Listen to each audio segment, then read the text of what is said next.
여러분 안녕하세요. 어렵고 딱딱한 경제책을 쉽고 편하고 재미있게 읽어드리는 지식 퀸입니다. 오늘 제가 읽어드릴 책은 미래학자 최윤식 씨의 앞으로 5년 미중 전쟁 시나리오에서 미중 전쟁에 휘둘린 한국, 잃어버린 20년 간다. 이 부분입니다. 굉장히 우울한 예측인데요. 최윤식 씨는 한국은 잃어버린 20년에 빠질 가능성이 크며 미중 전쟁이 한국을 잃어버린 20년으로 빠뜨리는 방아쇠의 역할을 할 것이다 라고 단언하고 있습니다. 그 이유를 한번 살펴보겠습니다. 첫째, 한국은 미중 전쟁의 포화 속에서 미국과 중국의 보호무역주의 협공을 받으며 제2차 제조업 공동화가 일어난다. 둘째, 중국의 추격으로 10년에서 15년 내에 글로벌 시장에서 기존 산업이 가지고 있는 시장 점유율의 50%에서 80%를 잃게 된다.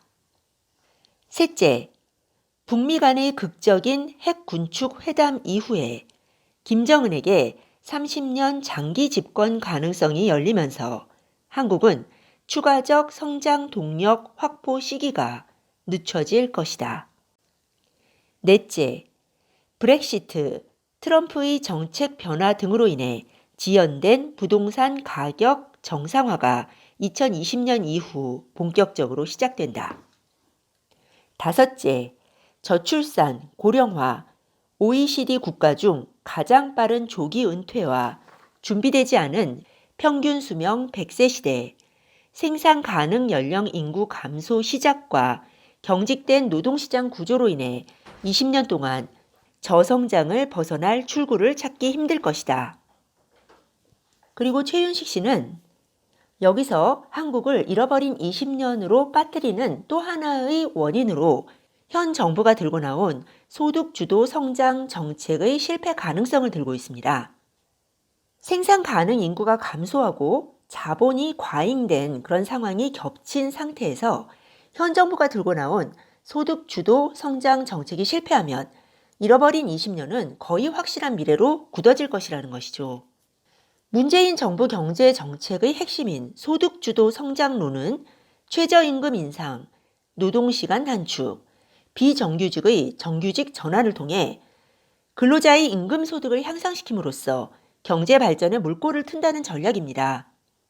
이 정책은 지난 1930년도와 에서 1940년대 미국의 루스벨트 대통령이 했던 것처럼 근로자의 임금 소득을 올려서 부의 분배 시스템을 근본적으로 고치고 그를 통해서 부의 불균형 분배를 해결하고 근로자들의 일반 소비자들의 소비 능력을 키워서 경제 성장률을 높이려는 정책이죠.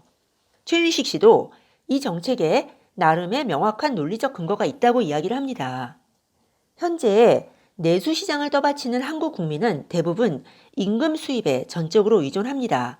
그런데 한국은 OECD 국가 중에서 소득 불평등 지수가 4번째, 저임금 노동자 비율은 2번째로 높다고 합니다. 이런 지표만 보면 근로자의 낮은 임금 소득, 자영업자의 소득 하락이 지금 한국 경제의 중요한 문제임에 분명하죠. 그래서 이들의 소득을 올려야 내수 시장을 살리고 경제 성장률을 높일 수 있습니다. 기업 성장에 기댄 낙수 효과가 제대로 작동하지 않았으니 이제는 반대로 근로자들의 임금을 올림으로써 그러니까 소득을 늘림으로써 경제 성장을 촉진해보자는 논리가 전혀 잘못된 것은 아니라는 것이죠. 그렇지만 실제로 효과가 있을지에 대해서 최윤식 씨는 의문을 표시하고 있습니다.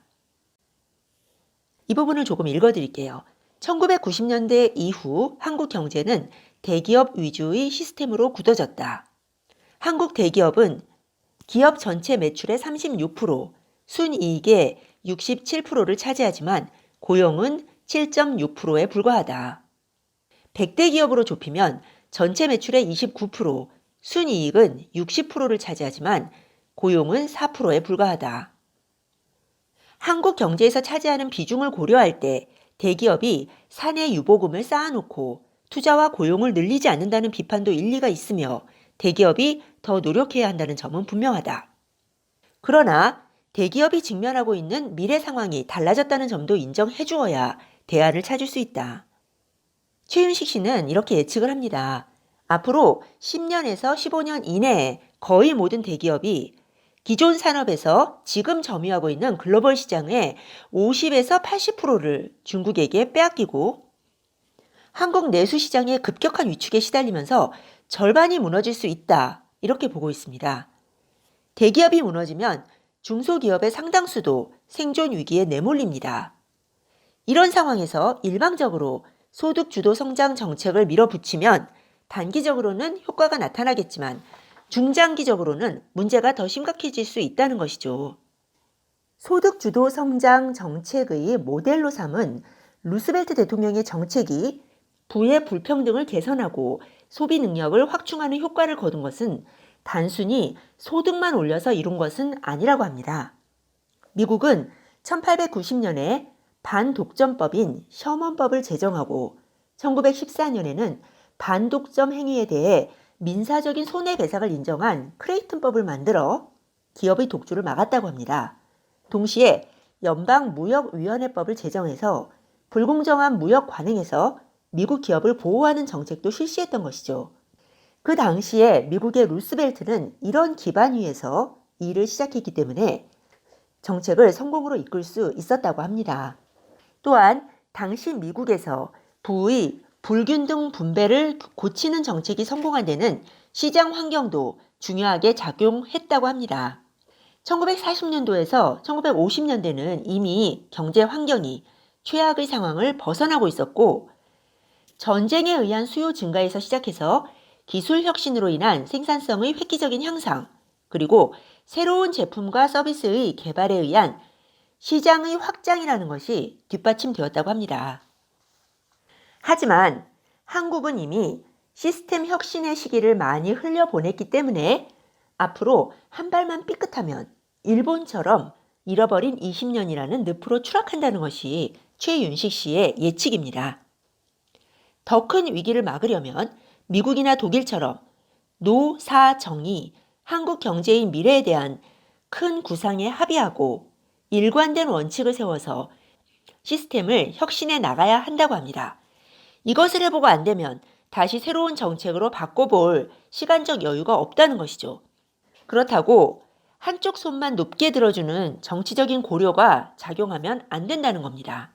네, 계속 읽어드릴게요. 소득 주도 성장론은 단순하고 멋진 논리로 뒷받침되고 있지만 현실은 단순하지 않다. 기업 이익의 60% 이상을 100대 기업이 독점하지만 일자리 비중은 4%에 불과한 현실에서 최저임금 인상, 노동시간 단축, 비정규직의 정규직 전환을 대기업과 중소기업을 구분하지 않고 동일하게 적용하면 무슨 일이 일어날까? 시장을 키우고 수출 기업의 글로벌 경쟁력을 강화할 정책을 동반하지 않은 채 법인세만 올리면 어떤 역효과가 일어날까? 미국이 회복 추세로 전환하고 있는 것은 분명히 우호적인 환경이지만 미국의 기준금리 인상과 아시아의 부채 디레버리징이라는 어두운 터널도 역시 피할 수 없다면 어떻게 될까? 최윤식 씨는 그렇게 되면 대기업은 분명히 해외로 나가거나 아웃소싱을 늘리고 인공지능과 로봇을 더 많이 도입할 것이라고 지적하고 있습니다. 한국 기업이 투자를 계속해도 청년 고용이나 신규 고용이 늘지 않은 이유는 일부 기업주의 부도덕성이나 탐욕 때문만은 아니다. 중국 등 후발국의 추격을 따돌리기 위해 인건비가 낮은 국가나 수출 시장에 있는 국가로 공장을 이전하고 국내에서는 로봇 도입률을 계속 높이기 때문이다. 한국 기업의 산업용 로봇 사용률은 세계 최고 수준이다. 해외로 나갈 수 없는 중소기업은 이익률이 더 낮아지기 때문에 일자리를 줄이고 자동화 비율을 늘리는 수밖에 없다. 정부가 원하는 정책 효과를 거두기 전에 이런 부작용이 먼저 발생할 가능성이 크다. 네, 굉장히 우울한 그런 전망인데요. 최윤식 씨는 이렇게 결론을 내리고 있습니다. 현 정부가 남은 임기를 소득 주도 성장 정책으로 허비하는 사이 외부 환경은 미중 전쟁이 치열하게 펼쳐지면서 생각보다 더 나빠질 것이다. 그리고 다음 정부는 더욱 힘들어질 것이다. 결국 한국은 잃어버린 20년의 늪으로 빠질 가능성이 점점 커지고 있다. 네. 오늘은 앞으로 5년 미중 전쟁 시나리오에서 미중 전쟁에 휘둘린 한국, 잃어버린 20년 간다. 이 부분을 읽어드리고 요약해 드렸습니다. 오늘 제가 들려드린 내용이 도움이 되셨다면 구독 버튼, 좋아요 버튼 꾹 눌러주세요. 다음에 더 좋은 내용으로 찾아뵙겠습니다. 네, 여러분 감사합니다. 지식퀴는 계속해서 여러분을 찾아뵙겠습니다. 감사합니다.